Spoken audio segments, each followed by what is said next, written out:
Let's be real. You didn't choose isolation. You didn't ask to sit alone.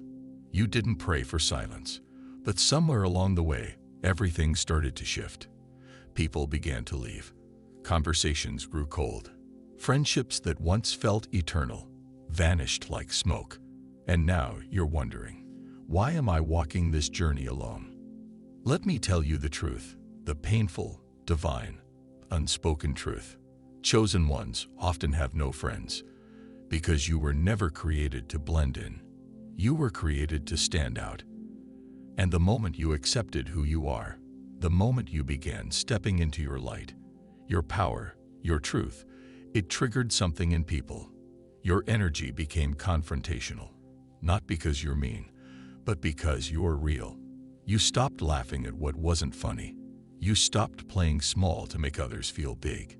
You stopped engaging in gossip, drama, and dead conversations. And when you changed, they scattered. You outgrew rooms you used to cry to get into. You started seeing through people's masks. You could hear the silence in their smiles and feel the jealousy in their support. Your spirit became too loud for their comfort. So instead of growing with you, they ghosted you. And that's why you're sitting here now, not lonely, but alone. There's a difference. Loneliness is when you crave connection, but being alone is when God removes distractions. And most people were distractions. They weren't sent to love you. They were sent to limit you, to keep you from realizing the full version of yourself. They liked you wounded. They liked you needing them. They liked you when you weren't aware of your power. But the moment you began healing, they called you different, cold, too deep, too distant. But that wasn't the real problem. The real problem was, you became unreachable.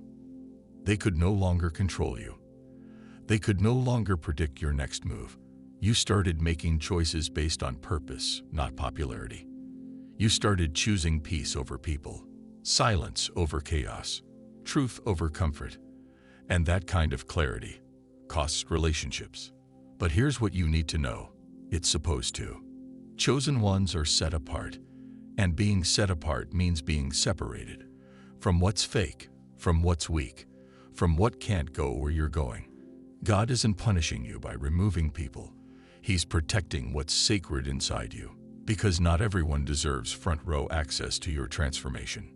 Most people only love the old version of you, the broken version, the one they could relate to because you weren't shining too bright yet. But now, your light exposes their darkness. Your discipline exposes their excuses. Your alignment exposes their confusion.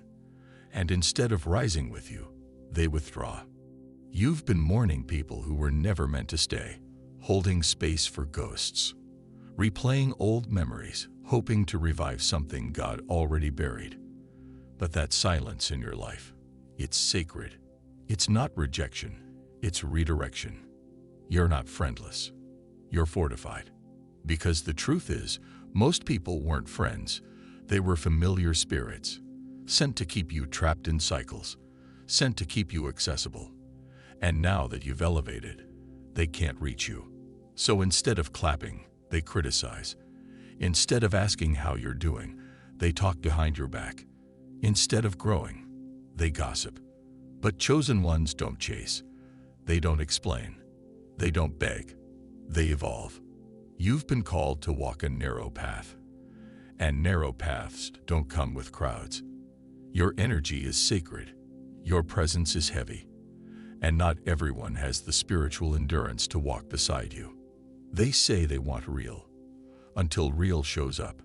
They say they want deep, until deep holds up a mirror. They say they want loyalty, until loyalty requires growth. And that's why your circle shrinks the more you elevate. Because friendship, real friendship, requires spiritual compatibility. Not just shared interests, not just time spent, but alignment in values, truth, energy, and destiny. And the truth is, most people around you were assigned to a past version of you. They were not designed to walk with the next version. Let that sink in. You're grieving over connections that expired because you outgrew the season they were tied to. The moment you chose purpose, you disrupted every relationship that was built on your previous dysfunction. That's not abandonment. That's alignment. That's God doing surgery on your life, cutting away what can't go with you. And yes, it hurts. It confuses you, but it's divine. Because God loves you too much to let you stay surrounded by people who secretly envy you, who drain you, who mock your sensitivity, who downplay your gifts, who only show up when it's convenient. That's not friendship. That's spiritual warfare in disguise. And now, you're being isolated for elevation. It's lonely. It's quiet. It's heavy. But it's necessary. You're not just becoming better. You're becoming real. And realness has a price. It costs connection. It costs comfort. It costs crowds. But what you're gaining in return is priceless. Clarity, discernment, peace, power. You're gaining something they never valued: truth. Not filtered, not watered down, not masked to make others comfortable. Raw truth about who you are, why you're here, and what you're called to do.